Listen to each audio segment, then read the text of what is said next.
Vă auzim, vă auzim. Părerea mea e exact cum spuneau vorbitorii mei, ne învârtim după coadă, nu se vrea categoric rezolvarea acestei probleme. Eram cu un grup de transportatori aici la mine la firmă și în timpul întâlnirilor ne-am pierdut timpul. 3-4 ore într-o zi, ne agităm degeaba, acum deja încep să ne plimbe. Ne plimbă, până acum era la 2 zile ne întâlneam, acum deja ne-au spus că peste o săptămână, o să discutăm joia viitoare.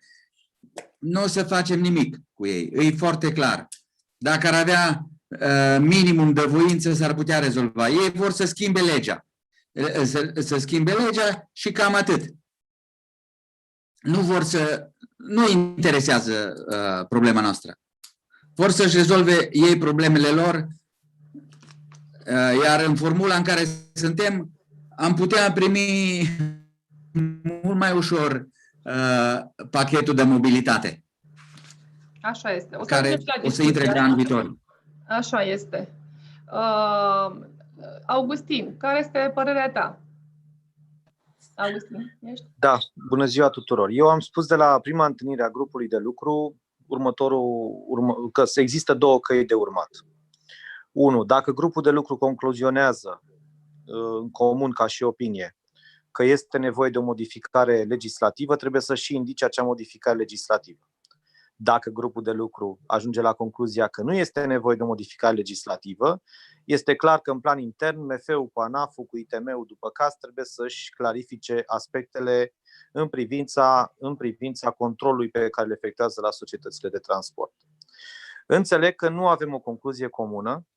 Mă bucur că după niște ani de zile eu cel puțin primesc dreptate în ceea ce am spus atunci, anume faptul că lucrurile sunt clare din punct de vedere legislativ și nu asistăm la altceva decât la un abuz. Acum, față de acest abuz la care asistăm, eu aș privi partea plină a paharului. Înțeleg de la colegii care au participat la întâlnirile 2, 3, 4 și 5 că ITM-ul a ajuns să ne dea dreptate. Dacă ITM-ul a ajuns să ne dea dreptate, eu propun să înaintăm un chestionar semnat de toate asociațiile patronale, menționând faptul că acestea au făcut parte din grupul de lucru alături de ITM, în care să le oferim întrebări închise. Iar dacă răspunsul este da la o întrebare la care noi știm că, din punct de vedere legislativ, răspunsul este nu, imediat să le oferim și șansa să explice, să puncteze, să marcheze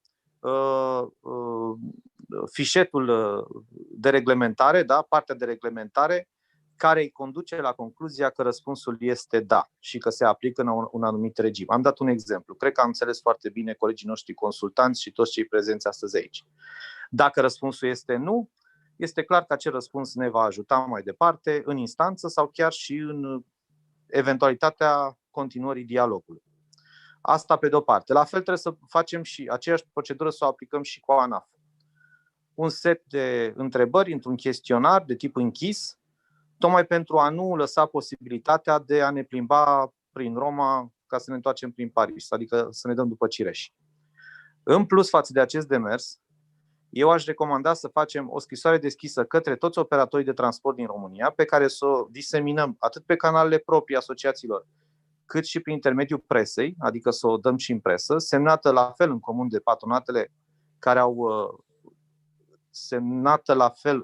patronatele care au participat la acest grup de lucru. În scrisoarea aceasta deschisă să prezentăm situația, urmând să cerem pieței de transport să ne răspundă cum ar trebui să ne manifestăm în raport cu contextul în care ne aflăm. Iar această scrisoare deschisă, evident, să ajungă și la Ministerul de Finanțe, recte după caz, dacă mai este cazul, și la Ministerul Muncii. Eu cam așa văd lucrurile. În plus, și cu asta o să închei, dacă concluzia ANAF-ului este că e nevoie de modificări legislative, eu n-aș privi asta ca pe o capcană. Eu le-aș spune așa: ok, dacă voi considerați că este nevoie de modificări legislative, înseamnă că vă asumați că legislația actuală nu este clară. Și atunci, în chestionarul către ei, trebuie să întrebăm care este obiectivul acelor modificări legislative și la ce modificări legislative apreciază că ar trebui să se aplece. În rest, ca și acțiune viitoare, în afară de ceea ce am menționat, în funcție de reacția pieței de transport, ne putem mobiliza într-o formă sau alta pentru viitoare acțiuni. Mulțumesc! Haideți să aflăm și părerea ultimilor 3 reprezentanți ai asociațiilor. Dumitru Blaga de la Apulum, dacă poate să intervină. Din partea UNTRR să se decide dacă intră Lorena sau Roxana cu opoziție și domnul Alin Crețu. Da, bună ziua! Da, mă auziți? Da. Stați să văd dacă reușesc să pornesc și video. Da. Bună ziua! Bună ziua! Da. Din păcate, ați văzut că și astăzi puțin, poate că și eu am exagerat puțin, dar efectiv nu mai pot. La un moment dat, într-o ședință, nu aveam microfon și pentru că dacă am microfon mă pot abține când văd ce aberații se proliferează pe acolo. Dacă până acum credeam și speram că există o ruptură între Ministerul Finanțelor și ANAF, adică ANAF acționează de capul lui și fără nicio legătură cu Ministerul Finanțelor și cu Ministrul Finanțelor și trăgeam nădejde că ministrul chiar vrea să rezolve această problemă, astăzi am constatat că de fapt sunt mână în mână, văzând propunerile cu care a venit Ministerul Finanțelor, adică reducerea cuantumului diurnilor neimpozabile, 1,5 sau maxim salariul mediu brut sau... Deci până la urmă toate acestea merg mână-mână. Nu avem nicio speranță, se pare, nici din partea Ministerului Finanțelor și nici din partea Ministrului, deși păreau foarte drăguți și amabili. Este clar, caută nod în papură pentru a aduce mai mulți bani la buget. Și din păcate, părerea mea este că singura soluție sunt alt fel de acțiuni, de manifestări, este nevoie de altceva pentru a rezolva această problemă. Mulțumesc. Domnul Crețu? Bună ziua! Da, din păcate am ajuns într-a 5-a ședință la grupul de lucru. Pe partea, clar, soluțiile sunt evidente. Una dintre ele e amnistia, cealaltă modificarea sau nemodificarea legislației.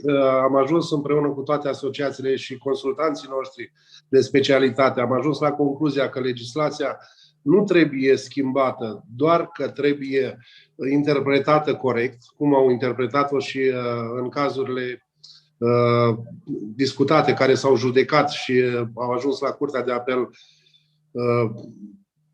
câștigate de către transportatorii cu rapoarte de inspecție fiscală întocmite. Deci, pe de o parte, Ministerul de Finanțe și ANAF spune că amnistia nu este treaba lor și nu este treaba lor, că e peste nu e de competența lor. Nivelul lor decizional, dar pe de altă parte, cu toate că noi la grupul de lucru am concluzionat că nu avem nevoie de schimbare legislativă, ei totuși își doresc să fac aceste schimbări, respectiv ce au afirmat modificarea codului fiscal, modificarea cuantumului de 2,5 la alt nivel sau limitarea la un câștig mediu pe economie. Deci acele 4 ședințe, și mie mi se pare la fel ca antevorbitorii mei, că ne învârtim în jurul cozii și nu se dorește să ajungă la o concluzie, pentru că noi trebuie să știm dacă procedăm greșit, ce trebuie să îndreptăm. Noi asta ne dorim.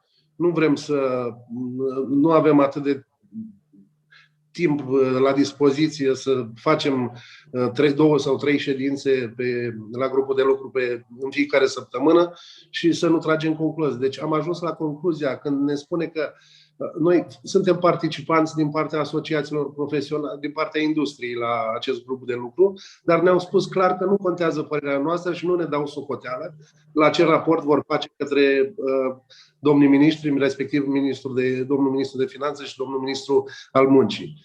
Deci noi suntem acum într-o postură în care nu știm ce să facem. Conflictul e la ei. Ei au avut ședințe comune. au amânat decizia care trebuia să fie săptămâna trecută, în joia trecută, au amânat-o cu o săptămână, dar am ajuns astăzi, după amânare, să ajungem la altceva decât am vorbit. Deci nu avem nicio concluzie. Nu avem nicio concluzie. Nu știm cum să ne continuăm activitatea în liniște. Astea sunt lucruri de care transportatorii să-și facă o politică pe termen mediu. Noi înțelegem că vine regulamentul 1054 și va trebui în anul viitor, va trebui schimbat sau implementat și regulamentul 1054 cu pachetul de mobilitate, dar deocamdată avem o problemă de trecut. Deci două puncte, amnistia și clarificare. De clarificat, consultanții noștri care i-am adus și au explicat tehnic, eu cel puțin ca transportator am ajuns la concluzia că au explicat destul de bine că diurna sau indiferent cum o numim, indemnizație, este un drept al angajatului. Indiferent ce salariu ar avea, e dreptul lui să aibă și diurna. Suntem la 5-a ședință și suntem în același punct de unde am plecat, de la prima ședință. Eu cred că fără un protest masiv nu vom rezolva absolut nimic pentru ceea ce s-a întâmplat în trecut și ce este în prezent. Este de înțeles că trebuie să facem și clarificări, însă acum trebuie să facem un protest. Eu cred că este cel mai important. Asta din prisma noastră a transportatorilor. Nu pot să vorbesc pe legi, pe... Deci, practic, ești convinsă că nu se poate rezolva altfel decât printr-un protest această problemă? Da, foarte clar. Și deja sunt sunată de foarte mulți transportatori și chiar transportatori mari, care eu sunt micuță, adică nu am atâta putere. Însă cei mari sunt în aceeași situație. Ce ai de gând să faci tu mai departe, personal? Te vei duce în instanță? Ai luat legătura cu un avocat? Ai trecut de contestație la ANAF? Da, am luat legătura cu domnul Aurelian, domnul Opre, și suntem în fază de contestație. Dar nu știm ce se va întâmpla. Se pot întâmpla multe. Nu poate să spună nimeni că ni se aprobă contestația, că nu ni se aprobă, că în instanță câștigăm, că nu câștigăm. Deci nu este. Asta este o problemă gravă. Este o problemă generală și nu este de lăsat așa. Cred că s-au mai stopat puțin controalele, că înainte mă sunau mai mulți transportatori. Acum văd că au cam încetat telefoanele, mă sună doar cei care au avut deja probleme și care sunt în control. Mă gândesc că ceva am reușit să punem în mișcare cu grupul acesta de lucru, dar nu cred că este necesar, nu cred că este suficient. Cred totuși că trebuie să ajungem la un protest și sunt mai multe aspecte care, dacă tot am face protestul acesta, am putea să le reglăm. Adică vine și pachetul de mobilitate, am putea să profităm de lucrurile astea. Avem același punct de vedere, amnistie pentru trecut și pentru prezent, să se aplice legislația așa cum era, modificare legislativă începând de anul viitor, odată cu intrarea în vigoare a directivei 1057, și am dorit totuși niște note de orientare cum să aplicăm legislația actuală. Dacă am ajuns la concluzia că ea nu trebuie modificată, trebuie totuși să știm cum o aplicăm, pentru că se vede că este aplicată greșit, poate de operatorii de transport, dar și controalele sunt greșite făcute de către ANAF, având în vedere că sunt procese verbale care au fost câștigate nu au fost câștigate, au fost anulate tot de ANAF la Comisia Centrală a Contestațiilor. Având în vedere aceste aspecte, cred că trebuie lămurită problema și pentru noi și pentru autorități. Sunt dezamăgită că la 5-a întâlnire nu s-a spus absolut nimic. Ne așteptam la clarificările promise data trecută și nu știu dacă soluția întrebărilor pe care noi le-am mai trimis odată va rezolva problema sau doar o va prelungi. Cred că cea mai mare problemă noastră este acum amnistia, care trebuie reglementată cât mai repede. Dacă vrem prin lege, ar trebui proiectul depus cât mai curând, să nu ajungem la vacanța parlamentară. Dacă nu, să fim atenți ca în legea prin care va fi abilitat guvernul să dea ordonanță de urgență să treacă și amnistia fiscală. Deci, practic, poziția voastră este o propunere legislativă care să meargă în Parlament cu amnistie fiscală. Este propunerea tuturor transportatorilor, da. Pentru că legea este cea care a produs efecte imediate și data trecută. Unele dintre propuneri vizează un protest care să-i oblige pe politicieni să facă ei înșiși o propunere de modificare legislativă. Aceasta este decizia tuturor operatorilor de transport. Dacă operatorii de transport doresc acest lucru, bineînțeles. Acum, evident că trebuie mers pe calea de a informa toți operatorii, indiferent că se află în situația controlului, indiferent că sau poate încă n-au ajuns la control, trebuie să le dăm absolut toate informațiile, toată platforma de documente, astfel încât ei să nu cadă în păcat, cei care încă nu au fost controlați, sau pentru a evita sub orice formă abuzul. Cuvântul cheie în povestea noastră este abuz. Dacă concluzia noastră, cu consultanții pe care îi avem astăzi alături și cei care au fost prezenți la grupuri de lucru și cei cu care colaborăm de ani de zile de când am intrat pe această tematică, dacă concluzia noastră ar fi fost una care să vizeze o modificare legislativă, atunci eu m-aș fi gândit la cu totul și cu totul altceva și n-aș fi enunțat cuvântul abuz. Insist pe acest cuvânt abuz. Deci, este un abuz instituțional, este o contradicție între două legislații, legislația muncii și o contradicție din punct de vedere al interpretării ANAF, nu o contradicție din punct de vedere legislativ neapărat. Cum tratăm abuzul? Păi cum trebuie să trateze o asociație sau o breazlă, pentru că o asociație reprezintă o breazlă, iar breazla trebuie să fie activă, sau mai multe asociații, cum suntem noi aici, cum se raportează la un abuz? Prin două forme, prin dialog, și din punctul meu de vedere faza de dialog se apropie de final, și prin ceea ce înseamnă manifestări de protest.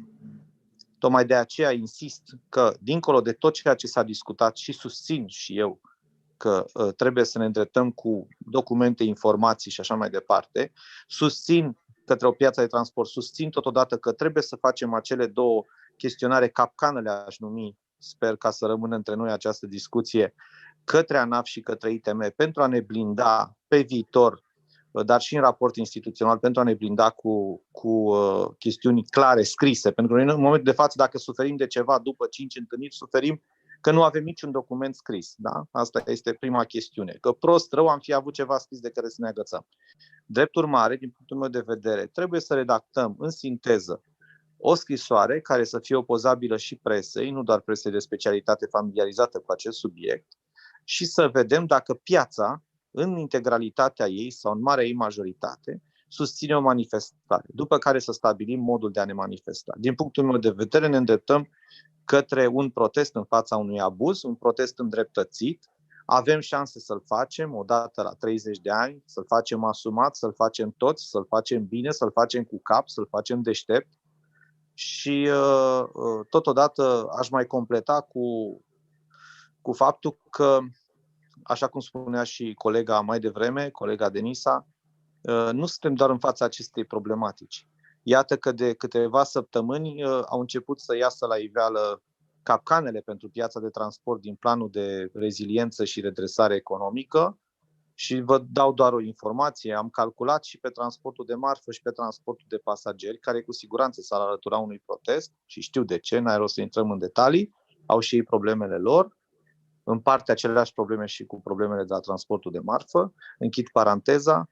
Vă spun că, costul cu taxele de drum, dacă ar intra în vigoare ceea ce au gândit ei în numele nostru, fără să dialogheze cu noi, s-ar mulți cu 10.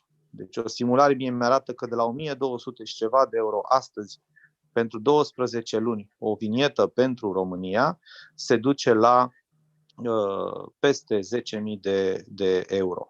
Deci de 10 ori mai mult pe an pentru același vehicul, dacă s-ar aplica ceea ce România și-a asumat prin acest plan de reziliență și redresare. Iată încă un exemplu de ce trebuie să ne manifestăm. Așadar, eu mizez pe faptul că vom face o scrisoare, că vom pica de acord, sper totodată ca piața să răspundă de data asta asumat, pozitiv și matur și să înțeleagă că este timpul să ne manifestăm într-o formă raportat căreia să picăm cu toții de comun acord. Mulțumesc! Mulțumesc, Augustin. Domnul Pop, care este soluția pe care o vedeți dumneavoastră și Asociația APTE pe care o reprezentați. Aș fi de acord cu grupul de susținere, deocamdată cu specialiștii. Eu sper ca în ultimul minut, exact cum zicea și Augustin, să-și dea seama că până la urmă ce au de pierdut, iar în momentul când nu ne putem înțelege nici cu capcana care zicea Augustin mai devreme, care le-ai pus-o tu, o să ieșim în stradă și o să demonstrăm la așa un nivel cum nu a fost niciodată în România. Sunt fer convins pentru că am discutat cu foarte mulți colegi de-ai mei și toți spun la fel, bă, nu s-a întâmplat nimic până n-am ieșit în stradă, nu s-a întâmplat nimic până n-am ieșit în stradă. Până la urmă, i-ați văzut astăzi, ei n-au interes să rezolve problema legislativ. El are interes să te impoziteze. Că îi pe lege, că nu îi pe lege, nici nu-i pasă. Nici nu-i pasă. El vrea să modifice legea neapărat ca să ducă el bani la buget. Bani care, cum domnul Horga spunea la celălalt guvern, transportatorul sau nu transportatorul, omul de afaceri se repliază, se mută, își ia bagajul, trece în Ungaria, cum suntem noi aici în vest. Și o să ne ia impozitele cei din Ungaria, nu cei din România. Părerea mea e că o să ajungem la o demonstrație cum nu s-a mai întâmplat. O să discutăm și cu ceilalți, nu o să facem public chiar aici la conferință, dar se vede clar rea credință a acestor oameni. Adică se întrevede cumva că soluția de rezolvare este una mai fermă, să zic așa, decât. Deși personal cred că, cum să zic, modul în care asociațiile s-au prezentat în fața autorităților în cadrul grupului de lucru a fost exemplar. Părerea mea este că de la început au crezut că vă vor putea manipula, însă grupul de lucru a funcționat foarte unitar, adică cel puțin partea transportatorilor împreună cu consultanții fiscali și avocații care au stat alături de noi. Eu am văzut o acțiune extrem de coerentă, fermă și chiar dacă nu am vorbit foarte mult între noi, eu zic că am făcut față cu succes și chiar le-am dat o lecție. Și că am ajuns la a 5-a ședință și nu s-a concluzionat nimic într-un fel, poate fi de bun augur, pentru că ar fi putut să se închide prost, să se închidă cu niște asumări pe schimbări legislative care ne-ar fi adus dezavantaje pe viitor. Dar faptul că am fost ferm pe poziție de fiecare dată, nu vrem asta, nu vrem asta, noi vrem ori amnistie, să rezolvăm problema, nu vrem clarificări, este vorba de un abuz în controale, legislația este clară, aplicați așa cum este. Și această încăpățânare a breslei, pot să zic că din punct de vedere al negocierii a funcționat foarte bine. Acum, sigur, dacă asta nu funcționează, trebuie să mergeți mai departe către alte manifestări, așa cum ați zis. Dar acest chestionar pe care eu le-am propus, recomandări, întrebare-răspuns, sincer, nu este o capcană, este singurul lucru pe care îl putem obține și este păcat ca în urma unor discuții care au ținut peste 20 de ore în total cumulat, să nu se închidă cu un document scris. Da? Iar dacă tot noi am obținut din partea lor aceste confirmări ale legislației, ale interpretării legislației, trebuie să le avem în scris, pentru că o astfel de confirmare prezentată în instanță ajută enorm. Da? Și nu e o capcană, ci vrem pur și simplu ca în final, în urma efortului făcut pe durata acestor ședințe de grup de lucru, să se termine cu ceva concret până la urmă. Asta a fost propunerea. Mai departe, domnul Blaga, chiar dacă ați mai atins subiectul, vă mai rog încă o dată pe final să punctați exact ce va face APULUM în continuare. Da, mulțumesc. Și mulțumesc că mi-ați adus aminte de concursul dat de către consultanții noștri, avocați și consultați fiscali. care zic eu că ne-au ajutat foarte mult și ei au dus greul acestor discuții și noi pe lângă ei, dar pe alocuri am mai și încurcat și ne-au adus și pe noi pe calea bună, să zicem. Deci le mulțumesc pe această cale. Și da, trebuie mers în continuare pe discuții și dacă reușim să facem un chestionar la care întrebarea să fie scurt, da sau nu, cred că va fi punctul final al discuțiilor, pentru că acolo altfel ne tot învârtim după coadă, cum se zice. Dar din discuțiile care le-am avut și noi aici cu membrii, pregătirile pentru un protest sunt pe repede înainte, iar detalii, cum spunea și domnul Adi Pop, nu le putem da în public deocamdată. Mulțumesc, este suficient. Lorena?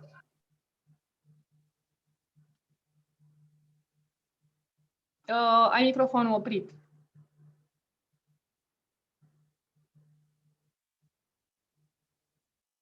Ok. Lorena, tot ai microfonul oprit.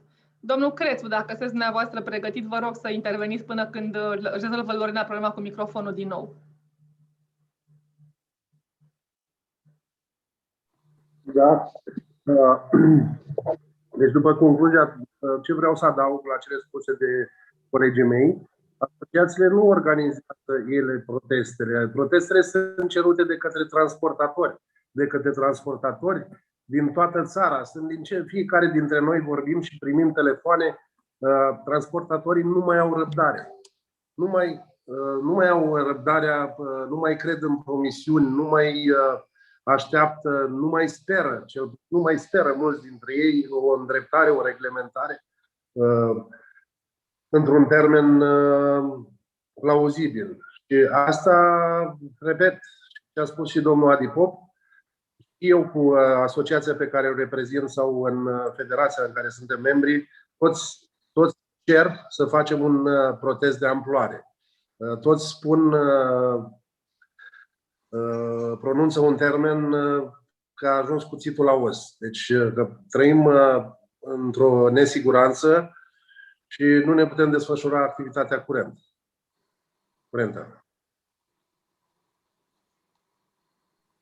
Lorena, ai reușit să deblochezi microfonul? Cred că da.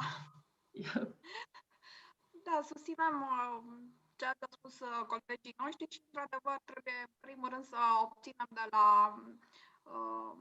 Ministerul Finanțelor și de la ANAF niște note de orientare. În momentul de față, operatorii de transport necontrolați ne întreabă cum să procedez, să dau diurnă, să nu dau diurnă.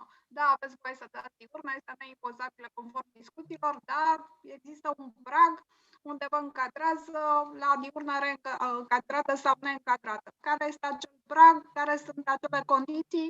Nu le-am dezlușit. După cum știți, am întrebat de mai multe ori în cursul primelor 4 ședințe. ANAF a fost de rea credință și a prezentat doar niște extreme ale rifurilor. Știu foarte bine că sunt firma care lucrează foarte corect și din multe puncte de vedere nu aveau de ce să li se reîncadreze diurna, li s-a reîncadrat și cred că trebuie să obținem acele note de orientare ca să știm ce le spunem și operatorilor de transport necontrolați până acum și celor care își deschid firme și vor să își plătească corect șoferii. Încă nu știm după aceste 5 ședințe care este modalitatea de plată a șoferilor, modalitatea corectă și cum trebuie să-i încadrăm.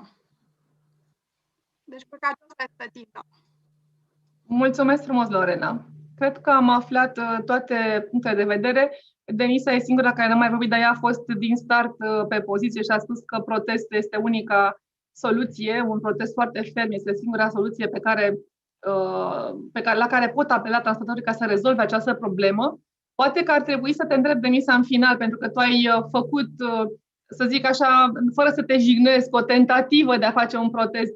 Sigur, l-ai făcut într-un timp foarte scurt, dar, din păcate, nu au aderat prea mulți la intenția ta. Cum crezi că poți tu personal să ajuți sau chiar să organizezi o asemenea manifestare și care a fost rolul tău, practic, în acest grup de lucru? Cum ai reușit să catalizezi? Știu că au fost foarte multe discuții legate de dacă asociațiile patronale fac ceva sau nu fac ceva pentru transportatori. Sigur că multe dintre firmele controlate nu au fost înainte sau poate nici acum nu sunt membre ale vreunei asociații și am văzut chiar un mesaj pe Facebook care spunea, ok, fiecare asociație să-și apere membrii care sunt controlați. Sunt unii care nu sunt membri la nicio asociație. Pe ei cine îi apără? Sau ei ce trebuie să facă? Și tu, de exemplu, ce le recomanzi firmele de transport care se confruntă cu această problemă?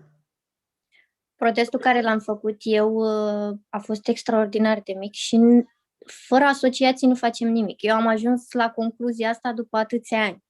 Fără asociații chiar nu putem să facem nimic. Cu cât suntem mai uniți, cu atât iese mai mare tam-tam. Toată lumea, toți transportatorii care încă nu sunt într-o asociație, ar trebui să adere la o asociație. Nu contează în care consideră dânsii că ar fi ok pentru ei, să aibă beneficii, doar să adere la o asociație, pentru că în felul ăsta putem să fim mult mai uniți. Mult mai auziți, practic. Asta e cel mai important. Să uniți, auziți, da, într-adevăr. Cu cât suntem mai mulți, cu atât mai bine. În grupul de lucru, nu știu dacă am avut eu mare valoare. A fost să zic așa. Și prezentă. Am fost prezentă din partea transportatorilor. Domnul Augustin Hagiu mi-a oferit onoarea să fiu în acest grup, că altfel nu ajungeam. Și am fost practic și din partea Ford România. Și doar mi-am spus punctul de vedere. Mai departe, cei mai în măsură care au discutat a fost domnul avocat Aurelian Opre, care cunoaște legislația și nu am ce să spun. Este perfect. Și domnul Horga, la fel, domnul consultant fiscal. Deci mai mult decât spun dânsii și mai mult decât atât au spus aceleași lucruri în fiecare ședință și s-a spus atât de clar și atât de concis. Și, bineînțeles, dânsii o țin pe lor, noi o ținem pe a noastră și nu se ajunge la nicio concluzie. Eu, dacă îmi spuneți acum, în 5 minute ieșiți la protest, noi în 5 minute ieșim la protest. Adică asta să nu existe ceva, că nu ieșim. Ieșim că nu se mai poate, da. Dar ce fac ceilalți? Ce fac ceilalți? Credeți că există o poziție unitară în rândul transportatorilor? Își doresc lucrul ăsta sau fiecare încearcă să-și rezolve problema, eu știu, punându-i pe ceilalți să-și rezolve? Eu zic că se vor alătura și ceilalți. Cine nu se va alătura sunt cei care momentan nu au probleme cu ANAF-ul și zic, stai așa că la mine nu vine, că eu am tot în regulă. Păi și eu am avut tot în regulă. Eu nu am avut risc fiscal. Am întrebat pe domnul inspector ANAF. Eu n-am avut în cazul meu risc fiscal. Firma mea a fost pro-profit, de câțiva ani era pro-profit. Aveam ordine de deplasare, aveam toate actele făcute. Deci nu există să stea liniștiți, nu că eu am toate actele făcute, sunt în ordine și nu fac nimic. Or să ajungă și la ei. Cel mai bine e să fie alături de noi, indiferent că au probleme, că nu au probleme, asta înseamnă să fim uniți în principiu. Și important este, așa cum a spus și Augustin, pe lângă problema diunelor apar și multe alte probleme viitoare. Adică, într-adevăr, faptul că am primit bani pentru împrumut, ca să construim autostrăzi, asta înseamnă că am primit cu niște promisiuni scumpe, adică avem de plătit niște taxe de drum pe care nu știu dacă ni le permitem. Da, exact. Ce spuneam, trebuie să profităm de lucrul ăsta pentru că eu cred că cu ajutorul asociațiilor va ieși ceva extraordinar. Cred că nu a fost niciodată și nu va mai fi ce va ieși acum.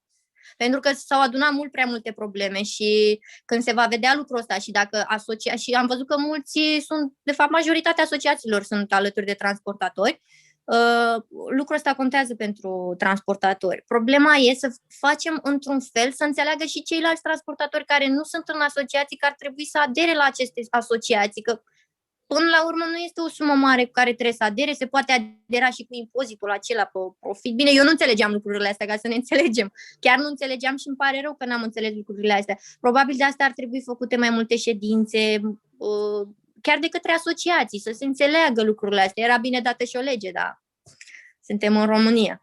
Era bine să fie obligatoriu ca după ce ți-ai deschis firmă de transport să fii obligat să aderi într-o asociație. Da, chiar lucrul ăsta e foarte important. Denisa, eu nu sunt de acord cu chestia asta, cu afirmația suntem în România, da? Deci suntem în România, România este a noastră, facem cum vrem noi. Dar dacă lucrurile sunt bune în România, haideți să o facem să fie bună. Da? Exact. Mai aveam ceva de punctat, la fel. Aveți mare dreptate. Sunt foarte mulți transportatori care sunt mici și nu-și permit un avocat bun, dar contează extraordinar de mult. Începând de la punctul de vedere, până la contestație și până la instanță, contează extraordinar de mult. Eu știu că trebuie să făcut un efort financiar pentru ceilalți, dar contează extraordinar de mult să aibă un avocat special, doar special pentru lucrul ăsta. Și mai ales care a avut mai multe dosare și știe cum să puncteze și cum să facă judecătorul să înțeleagă. Pentru că cel puțin vorbesc din partea Ialomiței. Sunt mulți transportatori care sunt mititei și și-au luat avocați care au auzit ei că sunt buni de la București și că fac și că așa. Și se pare că la cum se spune, la suspendarea deciziei de impunere nu a fost acceptată cererea. Da.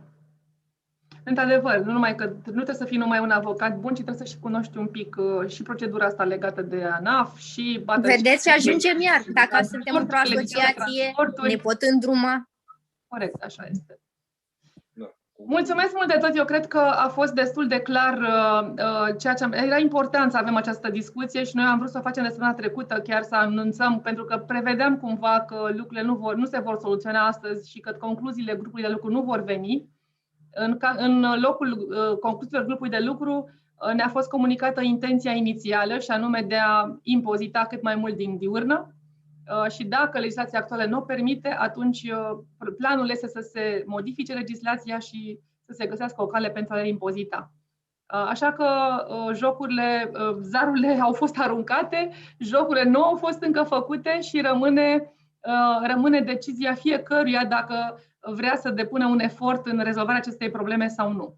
Cu siguranță noi o să mai discutăm despre asta și pe viitor, pentru că noi de 1 an și jumătate, de 2 ani numai asta facem. Cred că nu avem săptămână să nu avem o informare pe tema asta, nu avem o ediție de revistă, să nu avem articol pe tema asta.